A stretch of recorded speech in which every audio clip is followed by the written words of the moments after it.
नागपुर महानगर पालिका के 25 ऐसे सफाई कामगार हैं जिन्होंने कोरोना से अपनी जान गंवाई है। केंद्र सरकार ने प्रधानमंत्री गरीब कल्याण पैकेज के तहत 50 लाख के मुआवजे का ऐलान जरूर किया है, लेकिन राज्य में सियासी खींचतानी के चलते मृतक परिवार अभी भी मुआवजे के लिए दर दर की ठोकरें खाने पर मजबूर है।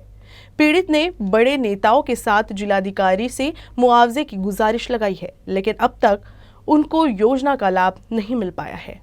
लाच नाही मिळाली, असं कुत्र्यासारखं आणून फेकलं साहेब आमच्या माणसांना। आम्हाला पाऊस सुद्धा दिला नाही, अशी आमच्या गती झाली। कोरोना संक्रमण ने कईयों की जिंदगी को प्रभावित किया है। उन्हीं परिवारों में से एक है शेंडे परिवार। ये सफाई कर्मी हुसैन दिगंबर शेंडे की पत्नी पूर्णिमा शेंडे है। अपने आंसू पोंछते हुए हमें बताती है, पति कोरोना संक्रमण के बाद भी अपने कर्तव्य पर डटे रहे। इस बीच उन्हें कोरोना हुआ और वे चल बसे। परिवार में एक ही कमाऊ व्यक्ति होने के कारण उन पर दुखों का पहाड़ टूट गया। प्रधानमंत्री गरीब कल्याण पैकेज के तहत 50 लाख की आय में परिवार के भरण पोषण की उम्मीद थी, लेकिन सरकारी दफ्तरों के चक्कर काटते काटते उनकी उम्मीद की ज्योत बुझती हुई दिखाई दे रही है। नागपूर महानगरपालिका आमच्यावर 44 लोकांवर अन्याय करून राहिलेली आहे आणि ह्या अन्यायामध्ये आम्ही फक्त 44 लोक कोरोना पॉझिटिव्ह जे योद्धा झालेले आहेत तेच आम्ही त्यांचा अन्याय सहन करून राहिलेलो सर। नागपुर में कोरोना की पहली और दूसरी लहर में मौतों का खौफनाक मंजर रहा है। इस दौरान भी कई फ्रंटलाइन वर्कर अपने काम के प्रति निष्ठावान भी रहे। इन अग्रिम पंक्तियों के कामगारों के लिए केंद्र सरकार द्वारा 30 मार्च 2020 को प्रधानमंत्री गरीब कल्याण पैकेज का ऐलान किया गया था। इस योजना के तहत 50 लाख का बीमा कवर दिया जाता है।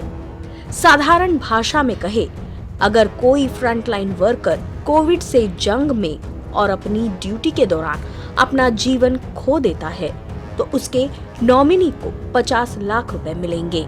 इसी बीमा की राशि पाने के लिए मृतक उषा गौर के पति शंकर गौर भी दर दर भटकने पर मजबूर है।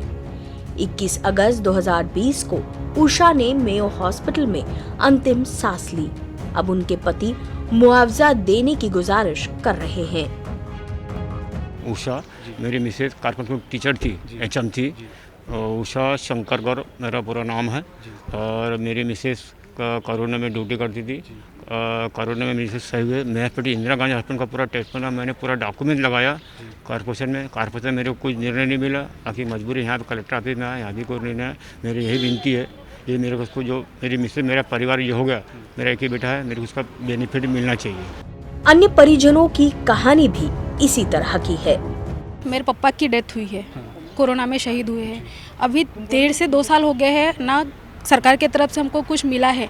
हम लोग जहाँ पे हमारे डॉक्यूमेंट्स दिए ड्यूटी के लिए, बट उन्होंने हमको 2-3 बार हमको रिजेक्शन का मेल किया है, मतलब लेटर भेजा है कि नहीं उनकी ड्यूटी नहीं ले सकते। बट क्यों नहीं ले सकते? उन्होंने 20 साल तक यहाँ पे काम किया है, अपनी पूरी सेवा दी है। तो हमारा यही मानना है कि कुछ ना करे, बस उनकी जगह पे हम लोगों को ड्यूटी लगा के दीजिए। हमको आपसे कुछ भी नहीं चाहिए, बस ये हम लोगों के शासन से विनंती है।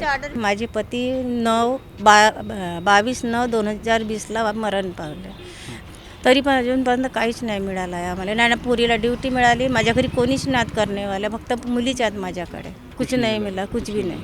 नागपुर मनपा क्षेत्र में कोरोना से मरने वाले सफाई कर्मियों की संख्या 25 के आसपास है।